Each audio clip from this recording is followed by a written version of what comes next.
They mocked the homeless orphan for inheriting 50 acres of dead timber, a scorched stretch of land everyone in Red Hollow said wasn't worth the boots you wore walking across it. But what they didn't know was that beneath those gray skeletons of trees lay something that would turn that worthless inheritance into millions, and by the time they realized it, the boy they laughed at wouldn't be someone they could laugh at anymore. The bus hissed as it pulled away, leaving Ethan Cole standing alone on the cracked pavement of a town that looked like it had been forgotten sometime in the 1980s, his duffel bag slung over one shoulder, a folded letter clutched tightly in his hand like it might disappear if he loosened his grip. It was the only reason he was here. That letter, and the name of a grandfather he'd barely remembered, were all he had left tying him to anything resembling family. He had aged out of the system that morning. Just another file closed. Another kid handed a small envelope with a few bills and a quiet, "good luck," that didn't mean much coming from people already moving on to the next case. Freedom, they called it.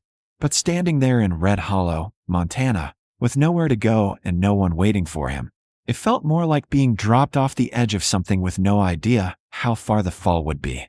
The town itself didn't offer much comfort, just a gas station with flickering lights, a diner that smelled like burnt coffee and grease, and a handful of buildings that looked like they'd been standing longer than anyone currently living there. When Ethan stepped inside the small law office above the hardware store, the bell above the door gave a tired ring, and the woman behind the desk looked up at him like she already knew exactly who he was and exactly what he was about to find out. "You must be Ethan Cole," she said, her voice calm but measured, as if she had delivered bad news more times than she could count. "Your grandfather left you something." Those words should have felt like hope. Instead, they felt heavy. She led him into a cramped office and handed him a set of papers along with a simple explanation. 50 acres of land just outside town, passed down to him as the sole heir. No money, no assets, just land, and not the kind people dreamed about either. "I'll be honest with you," she added, folding her hands on the desk. "It's not in good condition.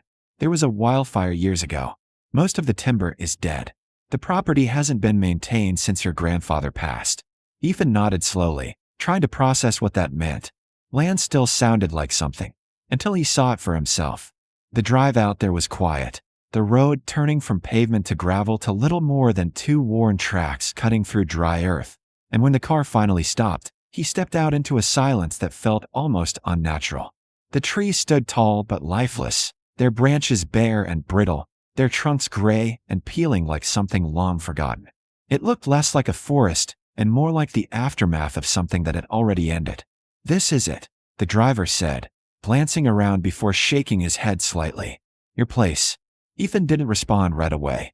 He just stood there, staring out at what was supposed to be his inheritance, trying to match it with whatever faint memory he had of the grandfather who'd left it to him.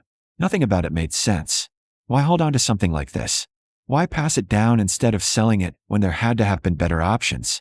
Those questions followed him back into town, where answers came in the form of laughter rather than explanations.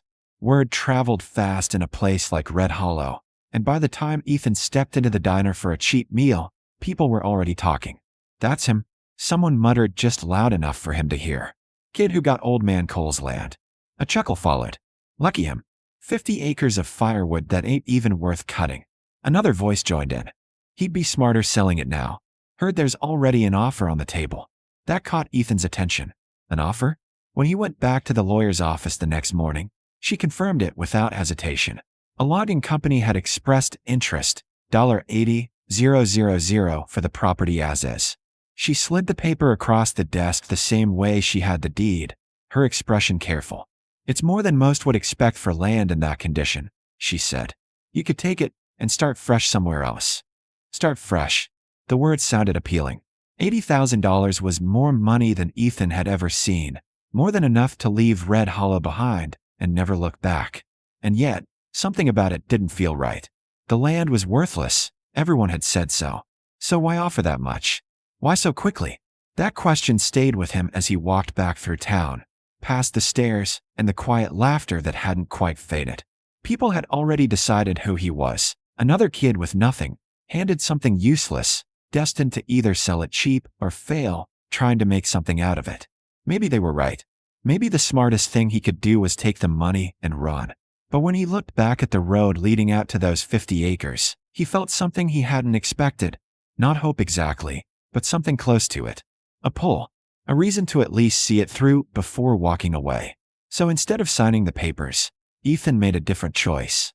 He packed what little he had, borrowed a set of tools from the hardware store on a promise he wasn't sure how he'd keep, and went back to the land everyone else had already given up on. The shack near the edge of the property was barely standing, its roof sagging and its windows broken, but it was enough to keep the wind off him if he worked at it. As he stepped inside and set his bag down on the dusty floor, the silence closed in again. Thick, heavy, and absolute. This was it. No backup plan. No safety net. Just 50 acres of dead timber, and a question no one else seemed interested in asking. If it was truly worthless, why did someone want it so badly? Outside, the wind moved through the hollow forest, rattling the brittle branches in a way that almost sounded like whispers. And for the first time since arriving in Red Hollow, Ethan felt something shift inside him. Not fear, not doubt, but determination. They could laugh all they wanted. They could call it a mistake. But until he understood what he had been given, and why, it wasn't going anywhere. They stopped laughing the moment the offers started getting bigger. But by then Ethan had already realized the truth. Those 50 acres of dead timber weren't worthless at all, and the people trying to buy it knew something he didn't yet. The first few weeks nearly broke him, and if anyone from town had bothered to check, they would have seen just how close he came to walking away. The shack leaked when it rained, the nights were colder than anything he'd experienced, and food became something he measured carefully instead of took for granted.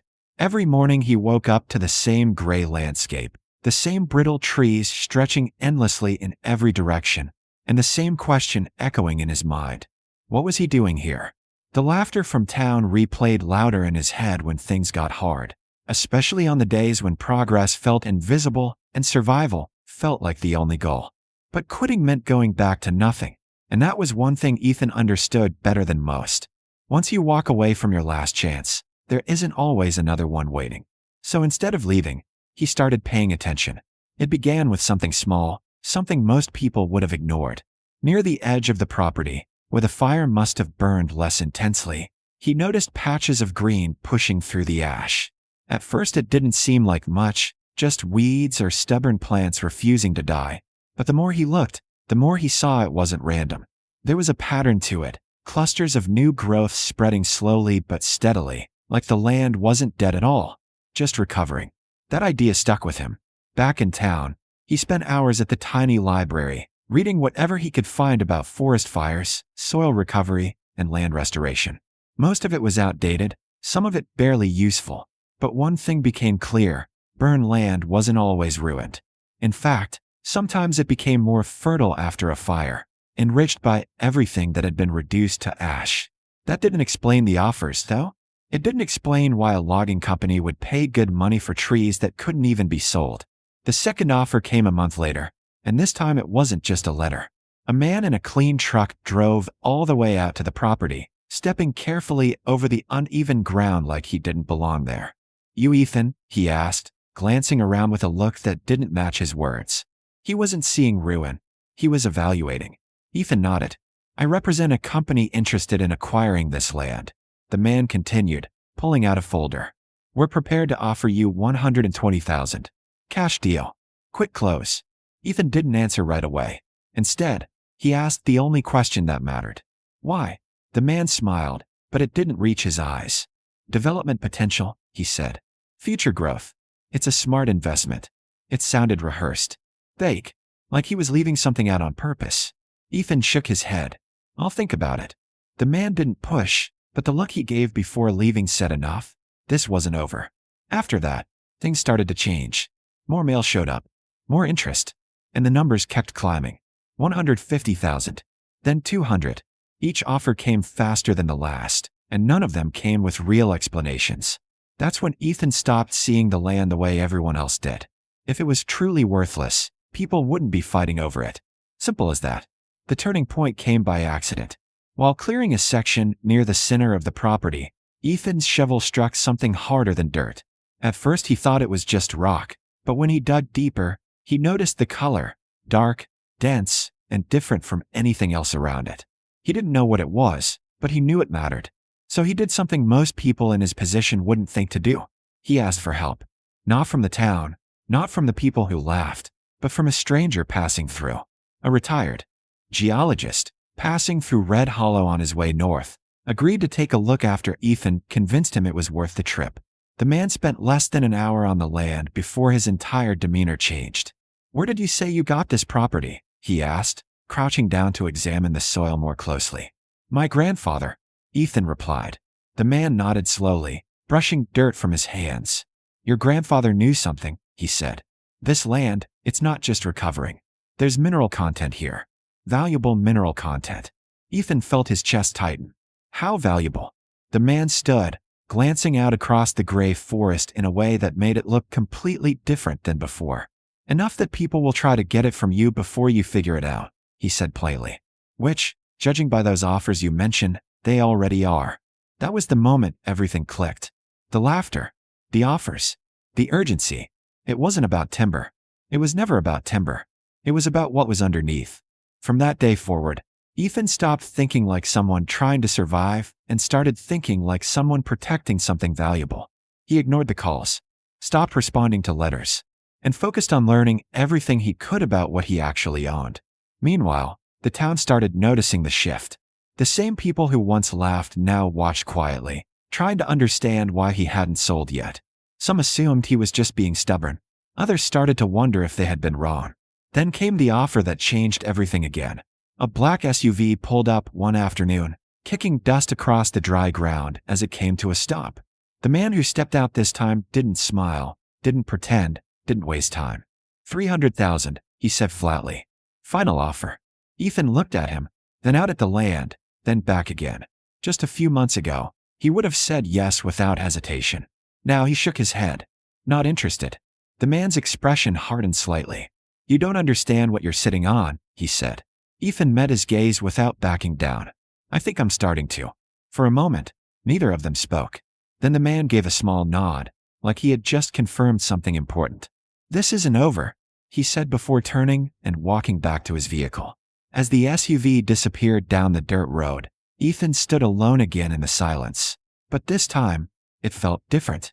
The land wasn't empty. It wasn't dead. It was waiting. And for the first time since stepping off that bus, Ethan wasn't just holding on. He was holding something others were willing to pay more and more to take from him. They stopped making low offers after that, and instead they started getting serious, because by then it was clear Ethan wasn't just some desperate kid anymore. He was a problem. The next time someone showed up, it wasn't a middleman or a polite representative. It was a man in a tailored coat, stepping out of a black SUV like he owned more than just the road he drove in on. He didn't smile, didn't pretend, didn't waste time. 1.8 million, he said, like it was a number Ethan should be grateful to hear. For a second, the world went quiet. Just months ago, Ethan had been counting coins to make sure he could eat.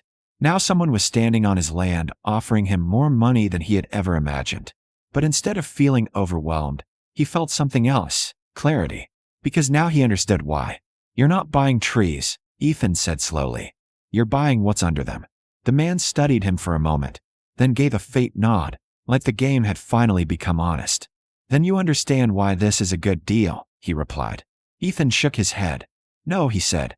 "I understand why it's a good deal for you." That was the first time the man's expression changed. Just slightly. Just enough to show that this wasn't going the way he expected. "You're young," he said, his tone shifting. "You don't want to spend years dealing with permits, surveys, negotiations. Take the money. Walk away clean." It sounded reasonable. It sounded easy. But Ethan had spent his whole life watching easy choices come with hidden costs. "I'm not selling," he said. This time, the silence lingered longer. He could feel the weight of it, like something had just shifted permanently. The man didn't argue, didn't raise his voice. He just looked out across the land one more time before speaking. "Then we'll be in touch," he said, before turning and leaving. And just like that, the pressure changed. It wasn't about convincing him anymore. It was about outmaneuvering him. Calls turned into legal letters. Letters turned into quiet attempts to dig into his past, looking for anything that could weaken his claim. But Ethan wasn't alone anymore, not really. The same curiosity that had once surrounded him in town slowly turned into something else. Respect. People started asking questions, started connecting the dots, and when word spread about the kind of money being offered, the laughter disappeared completely. The worthless land wasn't worthless anymore. It was the most valuable thing in Red Hollow. Ethan didn't rush. That was the difference. While everyone else expected him to either fold under pressure or cash out quickly, he did the opposite. He learned. He asked questions. He brought in professionals, on his terms this time, to assess exactly what was beneath his land. And what they confirmed changed everything. The mineral deposit wasn't just significant, it was critical. His 50 acres sat right at the access point to a much larger reserve stretching under multiple properties. Without his land, any large-scale operation would be nearly impossible. That meant one thing. They didn't just want it. They needed it. The final negotiation didn't happen on his porch or through a letter. It happened in a conference room miles away, where for the first time in his life, Ethan wasn't the smallest person in the room. He sat across from executives, lawyers, and consultants, all of them waiting for him to speak first. And when he did, it wasn't with hesitation. It was with control. "If you want the land," he said, "we do it my way." The deal that followed wasn't just about money. Yes, the number was bigger, far bigger than anything they had offered before, but that wasn't the part that mattered most. Ethan negotiated environmental protections, ensuring the land wouldn't be stripped and abandoned. He secured long-term royalties, meaning he wouldn't just be paid once. He'd be paid for what the land continued to produce. And most importantly, he made sure he wasn't giving everything away. When the deal was finally signed, it didn't feel like winning in the way people imagined. There was no sudden celebration, no dramatic moment, just a quiet realization that everything had changed. The boy who arrived with nothing now had more than money. He had stability, control, and a future that belonged to him. Back in Red Hollow, the reactions were exactly what you'd expect. The same people who once laughed now spoke his name differently. Some with admiration, some with disbelief, some with regret. But Ethan didn't stay for their approval. He went back to the land. Not because he had to, but because he chose to. He rebuilt the shack into something stronger. Planted new trees where the old ones had fallen. Kept part of the land untouched, just as it had been. A reminder of what everyone else had failed to see. Because in the end, the land was never just about what was buried beneath it. It was about what it gave him when he had nothing else. A reason to stay, to fight, to believe that something overlooked could still become something extraordinary. They saw dead timber. They saw a joke. He saw a question. And instead of walking away, he stayed long enough to find the answer. And that made all the difference.